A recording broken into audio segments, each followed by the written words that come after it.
Moving right along. Дорогой Фил, у меня такой вопрос.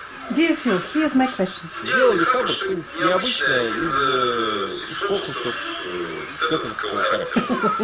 В смысле всяких магических шаров, молний, бесящих кошек, всяких летающих собак и прочего интересного, чем можно удивить наших друзей-свинтов. Спасибо.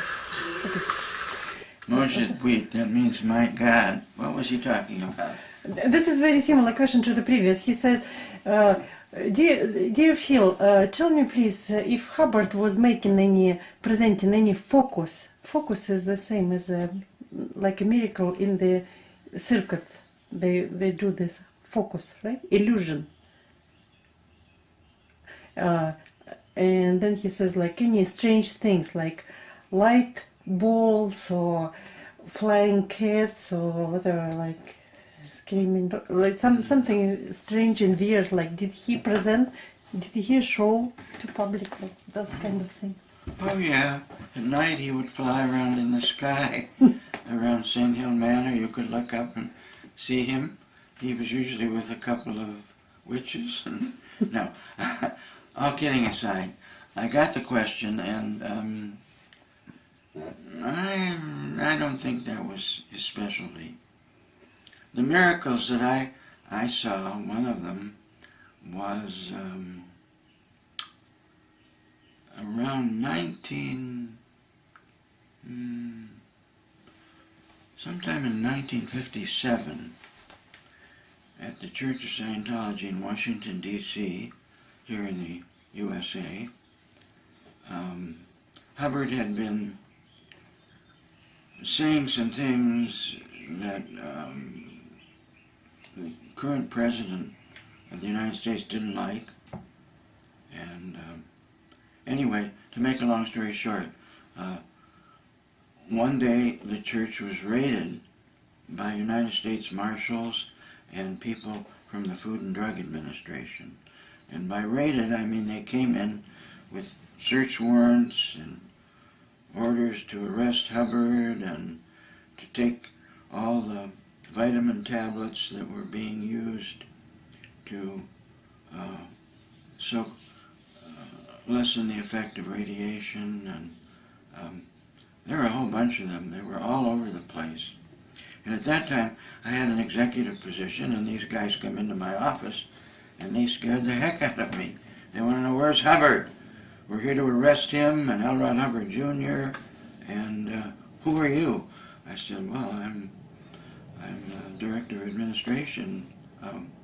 What are you doing here? Well, we have all these reports that the church is saying that it can cure radiation sickness, and that it's the fault of the government that we're in all this trouble with H-bombs, and Russia and the United States are testing H-bombs in the atmosphere, and the fallout is poisoning the atmosphere, poisoning the milk that people are drinking, strontium-90.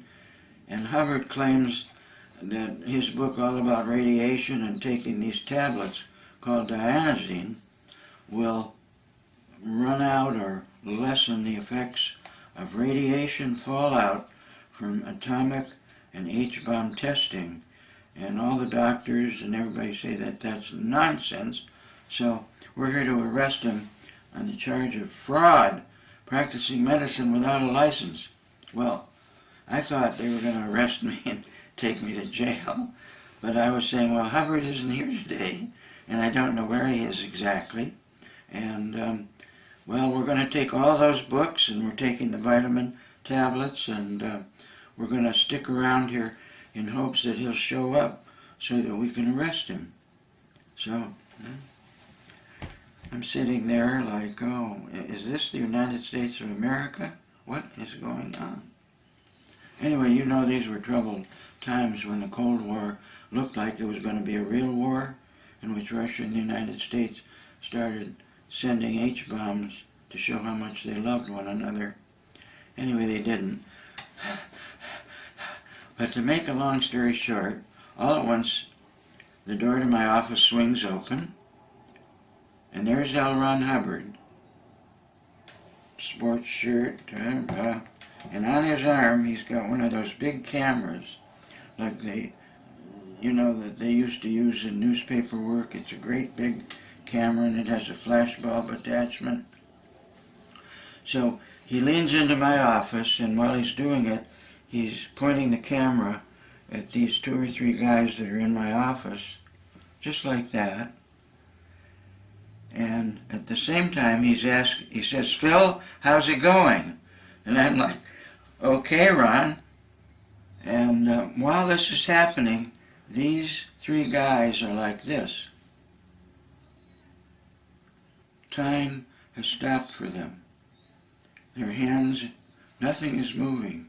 They look like they've just been hypnotized or shocked or something, but they're just sitting there like, here's the man they want to arrest, actually partway into the office, and they're just like, time has stopped for them.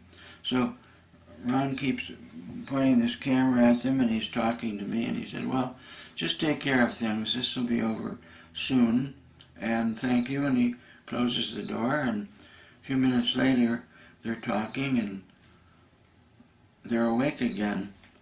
So I watched this happen. These people just became frozen. So a little while after that, they took the books, they took the vitamins, and they left. Later, I saw Ron, and I said, "What in the name of hell did you do to those people?" And he said, "Well, because of the line of work they're in, they're very susceptible to something you can read about in my book, History of Man, called Facsimile 1, which was an implant." And he said, by pointing this big camera at them, I was restimulating that implant, and it just caused them to blank out while I was there. No big deal. I thought it was a miracle. So he went through all the offices in the church with these guys running all over the place, and they never arrested him or said a word to him. I thought, boy, that sounds like an operating Satan to me. Enough? Okay. Thank you. Как его зовут, Миша? Фил?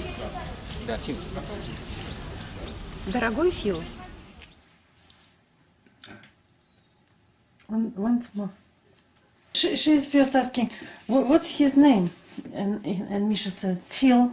Now she said, "Dear Phil." Oh, dear. She's kind of cute. Yeah, continue, and I will translate as we Мне go. очень приятно, что ты Scientologist. I'm very pleased, I'm very happy that you are Scientologist and that you know Ron Hubbard. I want to ask you a question. Расскажи, как ты Please tell us, how did you come into Scientology?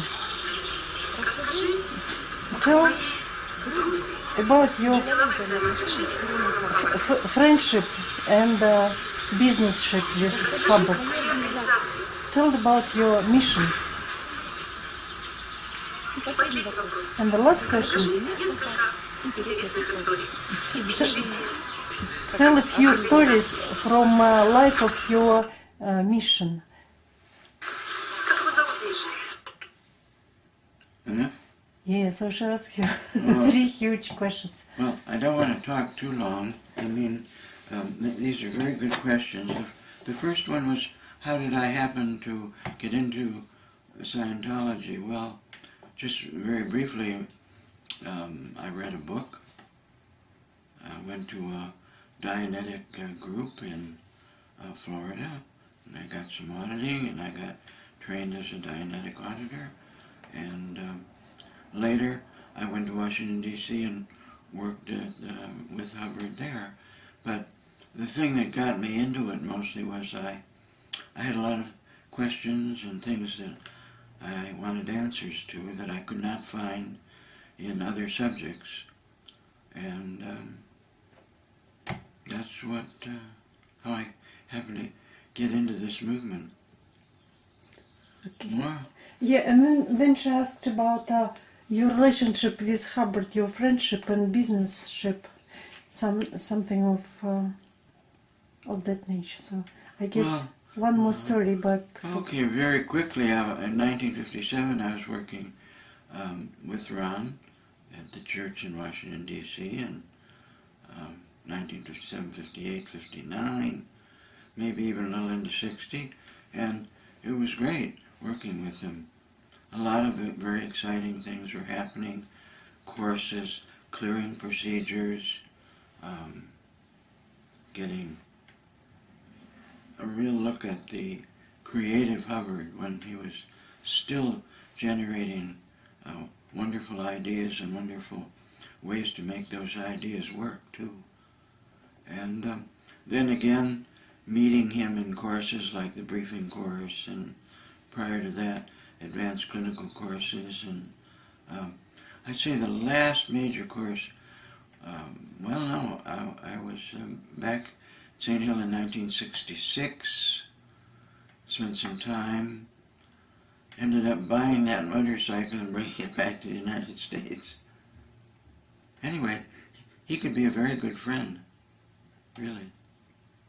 He could also be a tremendous enemy. All right, that's enough of that. And thank you for asking. Do we have a name? No, she didn't introduce. Thank you for asking, young lady. My pleasure to speak. Well, the last she asked was Yeah, more. was the stories from give a couple stories from your mission. For what you remember when you say mission of yours? What do you remember? Some stories. Well, started auditing a famous football player. And in the United States, a football player is not soccer. It's this crazy game we call football. So there's a famous football player, and he was having some trouble, and I audited him. And eventually, I'd say 10 or 12 or even 15 members of the football team were coming to our mission in Palo Alto, California.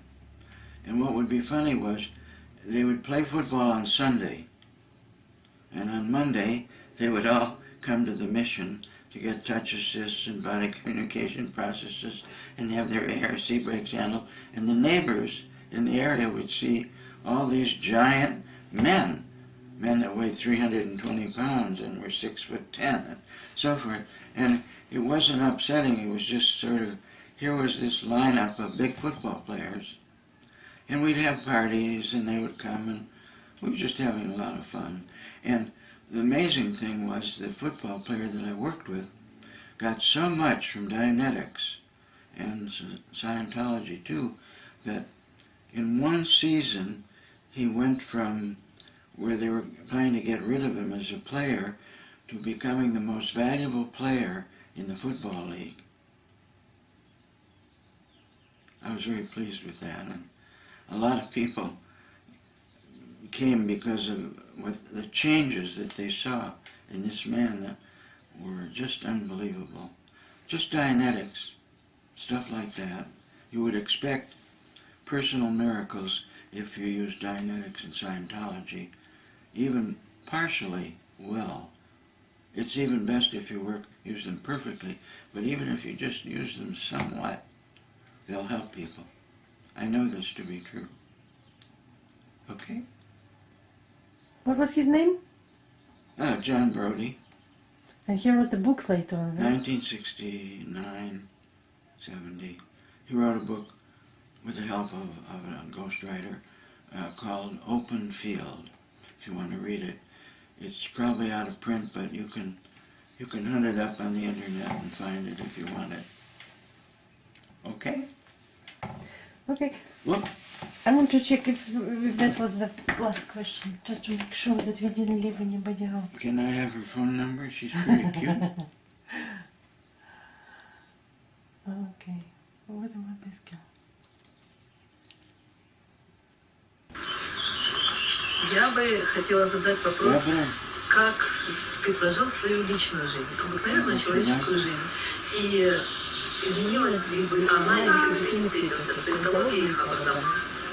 We're having another question and answer here. Yes, she's asking, dear Phil, I would like to ask you about your personal life. How did you live your personal life in regard of, would it be the same if there was no Scientology? Would be your personal life different or the same? Like, how was it influenced by Scientology, your personal life? Oh, well, this is a very nice question about how would my personal life have been without Dianetics and Scientology. And how it was with Scientology? Well, I got so much out of it so quickly that I don't know if there's these different parts of life, self, family, groups, mankind, personkind, all living things, best. You know, all these different my dynamics just went out the roof. I could just about do anything. I got feeling so good and so aware and so happy and so enthusiastic about living and so confident that I could do things. And without Dianetics and Scientology, I was a pretty quiet, I'd say not very high-toned person. So Dianetics and Scientology changed my life enormously. How old are you now? Well, I'm a little bit over 82. Okay, and when is your next tournament? Playing tennis? Well, in a week or so, I'll be playing in a tennis tournament with other old men like me or something. But I play a lot of tennis, and I think Dianetics helped this body to be healthy, although I noticed that my brothers and sisters live long, so it's also got to do, I think, with genetics, but Dianetics really helped me, my health, because I had been a sickly child, almost died from rheumatic fever. Back when I had it, there were no antibiotics, so you either lived or died when you got sick. It was a different world without antibiotics. A small infection could kill you. Scarlet fever, diphtheria, pneumonia. All kinds of illnesses would kill you quickly if there were no antibiotics. Diphtheria, of course, required not an antibiotic, but what do they call it? An inoculation to kill the virus. But anyway, yeah, I was sick for over a year. An enlarged heart, and oh, he's not going to live. So, Dianetics. Are you happy about your personal life, looking back? Am I happy about it up till now or in the present moment? I have a personal life that, like every human being, is filled with ups and downs. Mostly ups, but downs too, and that's okay. It's quite all right. And I'd say, in general, in spite of my age and other things, that I'm fairly pleased with life. In fact, I try each day to see life, every aspect of it, the good and the bad, as being perfect. I don't recommend that to anyone else, but that's what I'm doing. And I extend that to my pitiful self. Thank you for asking. Okay. Sayonara. Or is that Japanese? Hmm? How do I say goodbye? Dosvidanya, not sayonara. I had a little Japanese mixed in there. Dosvidanya. Yeah, that was the last question we had. Oh, yeah? Are we still recording? Yeah. Well, I'd like to thank Tatiana and all these nice people from Russia who had questions for me, and I hope I did well. And as usual, it was a pleasure. One of the points that I didn't get to talk about today, and I'll only say a few words about it, is that it may sound silly, But there's an enormous amount to not know. There's everything to know, but there's just as much to not know. And usually not knowing precedes knowing. So you might find it comfortable to not know a lot of things. You can then know them later, another time, but finding that you can not know something, which is part of an old OT section that isn't around anymore, being able to not know is a form of relief from must know. So I shall leave you today with that thought about let's not know some things. Thank you.